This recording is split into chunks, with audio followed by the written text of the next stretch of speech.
Hello, hello. Today is Star Wars Day, May 4th. That's at least when I'm recording this. Who knows how long I'll take to edit this all. But I hope you all have been doing great. It's been a long time since I recorded something because I've been focusing on finishing the semester. Uh, this semester of my first year of graduate school.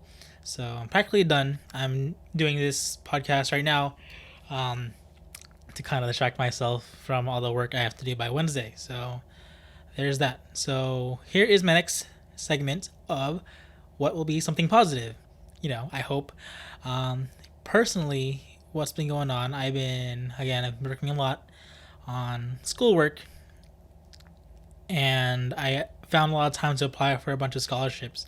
So the cool thing was I spent pretty much a day on applying for scholarships just because I didn't want to work on homework, so I worked on scholarship stuff because in my head I thought if we're in mid this might sound kind of bad, but I kind of took the opportunity to apply for all these scholarships because with all the closures and everything and all the madness going on in the world, some people may have forgotten to apply for some scholarships. So I was like, okay, maybe I'm just gonna slide in my one essay for the same 50 scholarships I found. So I spent a whole day on that, and I got one scholarship thus far. I haven't heard back from anyone else. I hope I changed the title on all of them, but I got one, which was the first one I applied for, which I'm thankful for. Getting one scholarship pretty much makes all the time you spend applying for me personally, the 50 scholarships worth it because you divide the total amount by the say 8 hours I spent doing it. I'm making pretty much the salary of the president of the United States. That's awesome. Oh, I don't talk too much about that guy, but I have to.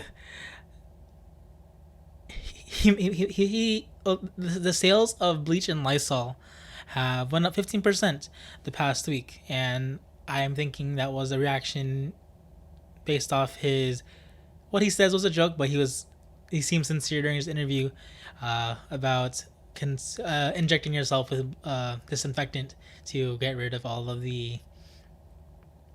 um, all the viruses that are inside of you. People take that stuff literally, and who knows? We hope not, but hey, it's survival of the fittest and the wisest out here. So bless everyone's souls. Uh, I try not to talk about it too much, but yeah, I'll say it is what it is, right? It is what it is. So other than that, distract myself from schoolwork, work. I myself and a bunch of other people, I feel like this has been a trend around the world, but a lot of people have been playing Minecraft. Uh, Minecraft servers seem to be busier than ever, apparently. And I never played Minecraft before in my life until this past couple of weeks, and it's slightly addicting, I have to admit. I'm just on a server, me in my early 20s, with all these young kids, and I'm like, hey, stop. I want that goat, or I want that cow. These are my chickens, kind of deal. So that with friends is fun. Um, so yeah, a lot of weird stuff has happened in the world, like especially recently. Um, Two things that kind of like popped in my head or caught my attention a lot more was first off, a couple weeks ago or a week ago, the a government branch, I think it was the Pentagon, released a statement or a video with a statement saying that they may have recorded signs of alien activity flying through our atmosphere. So amidst a pandemic, we have aliens potentially. Happy Star Wars Day, right? So um, you have to look at this video. It's a podcast, so I'm not going to show it, but it was a grayscale video. You kind of like question like the timing or when this video was actually recorded, or maybe the legitimacy of it. But you have to think it's legit because it's the government that of all institutions that are releasing this video. So kind of like it didn't make big headlines, but it did trend on Twitter for a bit. So it was definitely a site or an event. Let's note, recognizing that, wow, that really did happen amidst all this pandemic stuff while we're at home. Um, I kind of like my mind goes off this weird tangents, and when I was looking at that, in my head, I'm like a Marvel fan. In my head, I was imagining what if that was like Elon Musk in his Iron Man costume, just trying it out, and the government recorded him thinking he was an alien, and maybe that's why he's in so much hot water these days on Twitter. Conspiracy theories. There you go. Publish that. So yeah, maybe we have a real life Tony Stark and Elon Musk that was shown in the video. Other news, just this past weekend, they announced that there is danger of an infestation of murder hornets. What a name! These are humongous hornets. I think any bug bigger than an ant is too huge, for me at least. But these are, from what I've seen in a video, they're 20 times the size of bees, and they're endangering the lives of pretty much all bee farmers and wildlife bees around. So they're a big deal. They kill about 50 people annually in just Japan. So I am okay with not going outside for the rest of the year 2020. So good luck if you ever encounter a murder hornet. Bring around your. I'm probably going to expect the sales of like those electric fly swatters on Amazon are at an all-time high as well, because that was something that the news was actually reporting this past weekend. So I am scared. Yes, I will admit I am scared of these murder hornets. Okay, so in Zoom news, so a lot is happening with Zoom these days. I personally go to like maybe 12 to 15 Zoom meetings a week. They're from maybe work, mostly work, to online hangouts, to birthday parties, and hangouts, different stuff like that. Talks with family. Zoom is the way to go. My boss, this past week, I went to work in person to do something, and she says, I got a Zoom meeting at 12. I'm gonna dread the rest of my day if I have to pretend to listen in on to another online Zoom meeting. So that's hilarious. But there's some good news with Zoom, especially this one trending on Twitter. I get most of my stuff on Twitter. Fun fact. So a couple got married over Zoom, which was bound to happen. I mean, so this couple really wanted to stick to their expected marriage date, and although they can't have the fancy big in-person wedding that we all aspired to have, they decided to have theirs over Zoom. And the more I think about it, the more genius an online Zoom wedding actually is. If you think about it, you don't have to deal with the cost, because with every guy, we're dreading the cost of all these of the weddings we're gonna have one day in the future. And also between the couple, they don't have to worry about who to not invite off their friends and extended off their friends who feel like they're entitled to be at your wedding, and those awkward family members you don't want to be at your wedding. So they had pretty much everyone they wanted to go witness their wedding online there for free. They didn't have to buy their food, and the more I think about it, the better of an idea it actually is to just do it to commit to your weddings during this time. I actually have a friend who had to postpone her wedding a year plus because the venue canceled on them at the early stages of the pandemic closures, and she was devastated. But it is what it is, right? Situation, but it's unfortunate. But this couple, they had their Zoom formal wedding, formal up top, casual at the bottom, like all Zoom meetings are. And good for them. Good for them. My girlfriend's gonna watch this, listen to this podcast, and question all my ambitions with our future wedding plans if we get married one day. So don't judge me too much. I'm sorry. That happened. So a big thing that's trending with all sports fans recently. So all sports aren't really happening or not happening at all, in America. So everyone focused their attention to, most people at least, directed their attention to the One Last Dance documentary of Michael Jordan's final career, or final year of his career with the Chicago Bulls. And there's so much like relevancy of like real world scenarios that we kind of like model like Michael Jordan and what he went through and how we can learn from that. I think it's a great documentary that not just basketball lovers will enjoy, but pretty much everyone that works will enjoy, because there's like politics that are involved with the organization, such as, you know,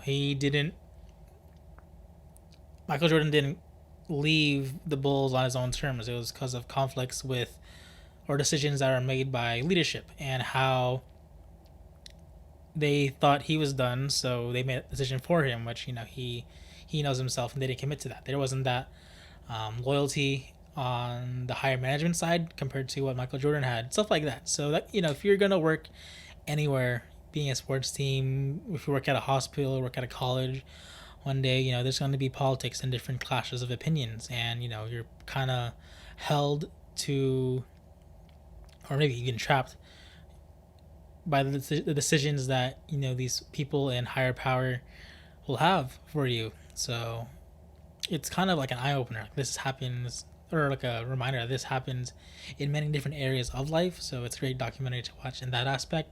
And also just because of Michael Jordan, like, you can't hate Michael Jordan, even if you love sports or not.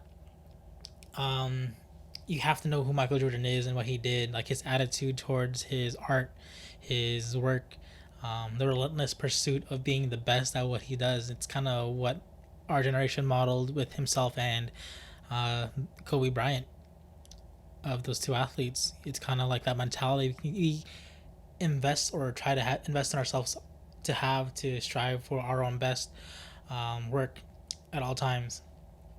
And, you know, again, this documentary is great. And then lastly, it just kind of like highlights, you know, when you are in the spotlight of, you know, having that importance in what you do, it kind of like shows like the dark side of that. Like, everyone's judging the decisions you do make or the decisions you choose not to make. You know, Michael Jordan was an African American male in a growing civil rights movement society in the 90s, which wasn't that long ago.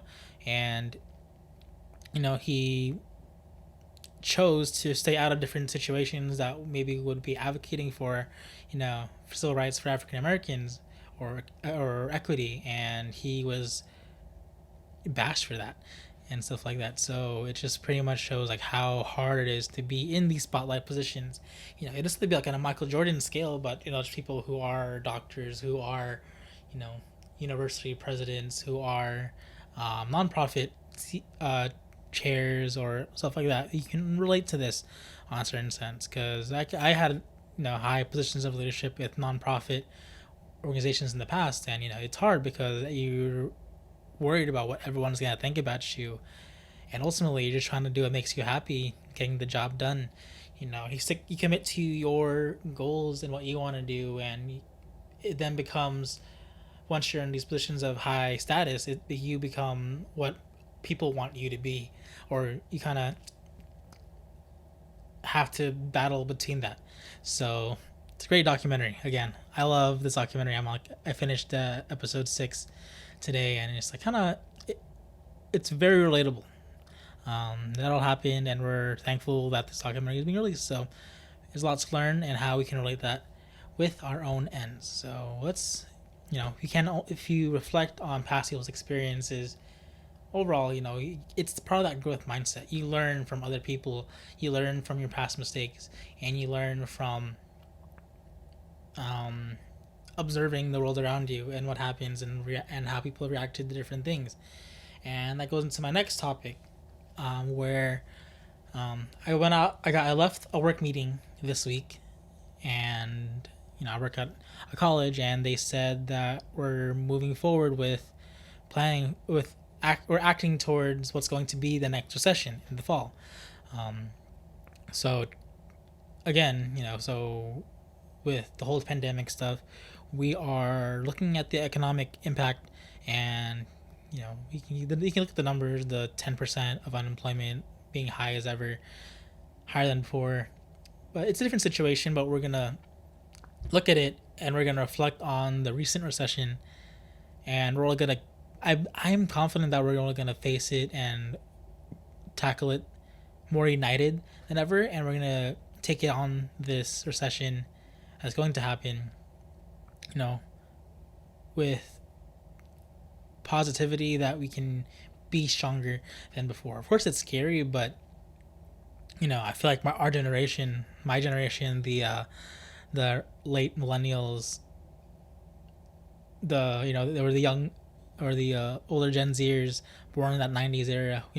We've been groomed to experience stuff like this or to take on stuff like this because we were young when the recession happened 12 years ago, and that's pretty much what we were prepared to take on our entire life because we witnessed the businesses and how that impacted them, how it impacted families around us, and how it impacted colleges, and stuff like that. So of course, I think we've seen what happened. So we're gonna only get more mentally prepared, and we're gonna have better instruction on how to take on this next recession. So it's good to keep that in mind or be prepared for it. So we're ready. So what does a recession mean at a college? So it means less staff and faculty to teach classes because most staff members or most professors, at least at my university, are actually adjunct professors. So they're kind of like borrowed and non-tenured faculty members who are teaching classes to accommodate for the large population of students. So less staff means less students in classrooms, and less students means to make up for the lack of expense or students in college are income. Let's be honest. So to make up the lost amount of income for the university or revenue that's coming in from tuition, they're gonna only raise tuition prices. So that's the reality of it, and it's unfortunate, but it'll only get better. I feel, we have to stay united during times like these. It's not like every university hates their students and just wants to make things harder for them. They really want to continue to grow by most stuff, most departments, most areas they are able to have due to the high numbers of donations of like significant alumni who value education, come off investing into bonds, stuff like that. So if you understand the business side of it, you have to know that the universities just don't hate their students, or at least in California they don't. But again, if stay united during a time like this. Like I was at work in person this week because we were actually passing out free meals to students. It was a little less than 1,000 students that came to campus, and they pretty much took all the meals that were there. So it was great that our university was able to do this, but it's like eye-opening how many students do experience food, financial, housing insecurities that I've witnessed so far. But there are programs like this where they're trying to do their best to help, which is great.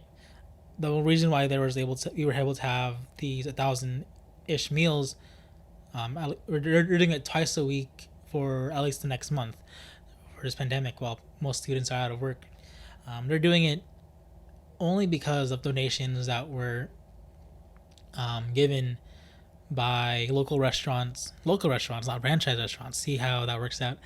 Local restaurants are coming together to make meals that are where restaurants or no local convenience or not convenience stores, local grocery stores are donating a lot of their stuff of their ingredients to these restaurants so they can have these meals. So it's awesome to see how that comes together in that sense. So again, it's like we're all gonna you're gonna see in the future how we create these programs, we take action to help everyone else as we get through these hard times together, because we can only reflect on the past recent experiences we all have had. Because in 2008, you only could reflect on what, their people in power, what their grandparents experienced. So we're going to move on and take actions with what we experienced in mind when it comes to what we recently experienced this past couple years. So yes, it's scary of everything that's going on. Yes, it's scary. The uncertainty, the you know, and there's grounds for all that stuff. But you, I've witnessed the people I'm working with, the leadership at my university and around Sacramento, that they're acting on making sure that every population in our community is able to receive some sort of assistance, which is awesome. I met the mayor at that food donation. He's a cool guy. You know, he is doing everything he can. Like right as soon as the thing was over, he booked it, not because he didn't want to be there, or he just wanted to be there to for the acknowledgement and the media saying that, hey, the mayor was passing out meals to students. It may have been a big push factor, but he was there and he seemed genuine. He was having conversations with all the students he was able to see. So showing that empathy and leadership, you're confident. It wasn't just him, but everyone else that was there, the university president, the different directors on campus, the athletics director was there too, stuff like those people coming together, even though they don't have to, these are but they're taking the time to only give back, and we're all going to play a part in this big picture of how we're going to create a system of helping each other out, and I'm excited for that. I think I'm just rambling at this point, so I'm just going to end this podcast. So again, think about what you're not able to do, but more so what you are able to do, because in the simplest of forms, we're only pursuing happiness for ourselves. It's like the idea of you're not doing what you do just to be able to live. You want to live by being able to do what you want to do. I just extended that entire quote by a lot, but you get what I mean. So we've all had this time to think a lot about what we're going to do. The first thing we want to do after the pandemic is over, many people want to travel. That's great. Go travel if you're able to. They want more people want to give back. People want to say, okay, I spent way too much time at home. I need to take this next step in my life by either pursuing a better job or better living situation. It's all gonna happen, and we're all gonna boom and grow after this. So, but until then, take everything seriously. With the pandemic, I discovered this amazing poem, spoken aloud by everyone's favorite grandfather celebrity, Samuel L. Jackson. So I'm gonna end this podcast by playing out the first stanza of his poem about the COVID-19 pandemic. So enjoy it. I am officially done with school this Wednesday, my first year of grad school. So I'm happy I'll be able to make more podcasts in the next few weeks. So look forward to that. So peace out. Have a wonderful rest of your week. May the 4th be with you. Stay the fuck at home. The Rona is spreading. This shit is no joke. It's no time to work or roam. The way you can fight it is simple, my friends. Just stay the fuck at home.